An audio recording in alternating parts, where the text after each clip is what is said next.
Barbara Lee is here. She is the representative from California's 9th Congressional District. A Democrat, Lee is known to be a progressive voice in Congress. Some of the issues she has focused on are economic inequality, poverty, and HIV/AIDS. She's also been a vocal critic of the wars in Iraq and in Afghanistan. Her memoir is now out in paperback. It is called Renegade for Peace and Justice, a memoir of political and personal courage. I am pleased to have her here on this program for the first time. Welcome. So happy to be here. It's my pleasure to meet you. So happy to be here. Let me just talk about your life. Well, of course, and I write about this in my book in terms of being born in El Paso, Texas. And my mother was not allowed in the hospital when she was about to deliver me. She needed a C-section. And because she was black, they were not going to admit her. Now, my grandmother looked like she was white because, you know, the past. And her mother had been raped by the head of a household where she worked in Louisiana, and he was an Irishman. And so out of this rape came two daughters. And so that's my grandmother. So my grandmother looked white, and she came up to the hospital and said, "This is my daughter. You're going to let her in." And so finally they admitted her, but they didn't do anything except left her up on, as they say, a gurney. She says a gurney. And nothing happened. And so finally it was too late for a C-section, and my grandmother was raising Cain, and finally the doctors attended to her. But it was actually too late for a C-section. So they rushed her into the emergency room and didn't quite know what to do, and ended up delivering me using forceps. And I had a mark over my eye for many, many years, really until very recently. But I think the point is I almost didn't make it into this world because my mother was black. She almost didn't make it through the delivery because she was black. She nearly died. And so I came into this world just fighting to survive, fighting to breathe, fighting to live. And I heard this story as a young child. And early on, I said, how could they do that to my mother? You know, not quite understanding racism then. How could they do that? And so that was the beginning of my fight for peace and justice. And then you also, and you write about this, and you have written about this, you were battered. Yeah, you know, like so many women, ended up in a situation with a man, and I was a victim of domestic violence, and it was horrible, you know, and then I began to understand what battered women syndrome is, and it's so devastating, and it's devastating both to the batterer and the battered. And when I was in the California legislature, I actually worked, and I talked about this, and this book was really hard to write, Charlie, because I talked about and wrote about all of the legislation that I wrote that related to abuse and battered women syndrome, as well as I carried the California Violence Against Women Act. So when I was writing this book, you know, they wanted to know, well, what led to that, and I thought this was the right thing to do, but I had to write about my experience. I guess it was about 2 years as being a victim of domestic violence. It was horrible.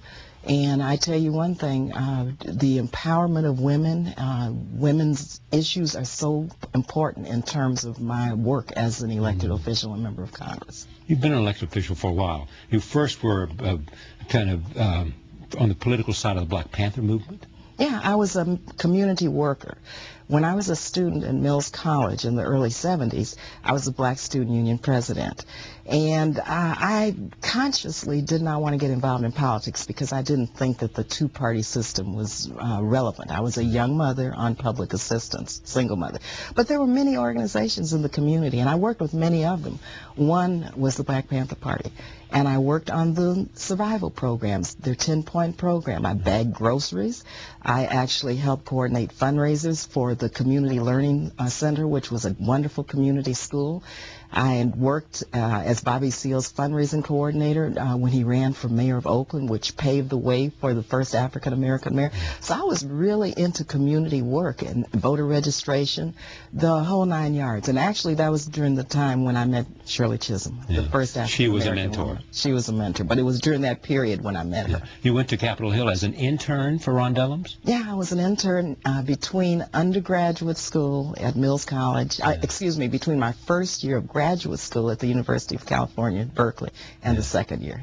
And then went back and ran for the state legislature? Well, I went back and actually finished grad school, started a community mental health center, raised enough money to be able to hire staff. Then I came back to work from Ron from 1975 until about 86. And later, I set up my own business. And actually, I wanted to create jobs for people. And so I set up a company, and we had almost 400, 500 employees at one point. Wow. And that was in the late 80s. And I ran for the California legislature in 1990. And then moved up to the state senate. State Senate, yeah, Assembly first, then Senate. And then when Ron retired, I ran for his seat. That was in 98. And how did you see your mission in Congress? My mission, Charlie, has always been the same. Where there are injustices, where you see that the government needs to be that support mechanism, when you see that the common good is not being achieved, then you have to work and fight to make it right. And so fortunately, and I'm privileged that my great constituency has elected me since 98, and so I'm able to work on issues of poverty elimination, of course the war. I'm working on many educational issues. I'm on the Appropriations Committee, and much of what I do is about funding priorities, you know. If you go to the House, you want to be on the Appropriations Committee. Well, I don't know. No more earmarks, no more federally directed funding, unfortunately, because I have to just say, you know, when Congress directs funding, this is very controversial, but when we are able to identify projects in our districts, nonprofits, that are creating jobs and providing services, that's a big deal. And these nonprofits can leverage millions of dollars. And so to have that cut out, I'm very disappointed. And so that's part of the work of an appropriator. But of course, we have to also establish our funding priorities of our government. A budget is a moral document. We decide what we're going to fund and how we're going to fund it. You've been part of both the leadership of the Black Caucus and also leadership of the Progressive Caucus. How would you define yourself politically? I am a progressive. I am, you know, when I registered to vote in the early 70s, I wasn't quite sure if I wanted to be a Democrat or not. So I'm a progressive Democrat, and I believe my job is to make our Democratic Party more democratic, because certainly I've seen over the years that, you know, our work for inclusion, our fight for justice, you know, needs a lot of work and a lot of help within our party. And so I think our party has moved. I mean, we elected a great first African-American president, President Obama, who's doing a phenomenal job. And so I think that people like myself have moved the party in the correct direction so that could happen. So I'm a progressive Democrat. You think he's done a phenomenal job, but Yeah, you're unhappy with some of the things he's done. You're unhappy with the Bush tax cut extension? Yeah, I did not support that. I did not think that was the correct way to move forward. Charlie, we have a deficit now that was created by these huge tax cuts for the wealthy and by two wars that should not have been fought. We did not need to give more tax cuts to the wealthy. We did not need to extend this estate tax the way we did. And so I think that's just going to dig us deeper into the hole. And I believe there were 90 to 100 Democrats who believed the same way and could not support that. The president also has mentioned perhaps reducing the corporate tax. Are you in favor of that? We should do that. We should do that because there's got to be some sense of fairness in our tax system. When you look at corporations and the type of loopholes that there are, and when you look at the fact that they get these tax loopholes and credits and deductions to go offshore, they take jobs away from American workers and go offshore, and yet they get credit for that? Come on, that's not the way you.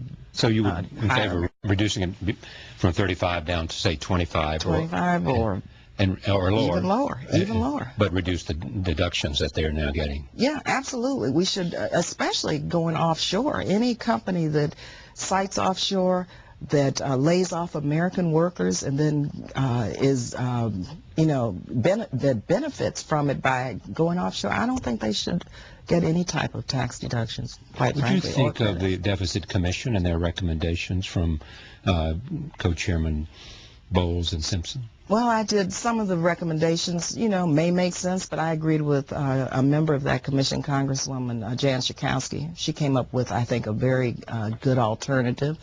Some of those suggestions, such as I believe one was looking at the mortgage interest rate, addressing that. Well, middle-income individuals, that's maybe all they have in terms of any kind of ability to accumulate any type of wealth to start a business, to send their kids to school. So I didn't agree with that. I'm glad they came up with a suggestion that we begin to look at defense, because before that, I mean, Democrats or Republicans will talk about defense. Secretary Gates talked about cutting.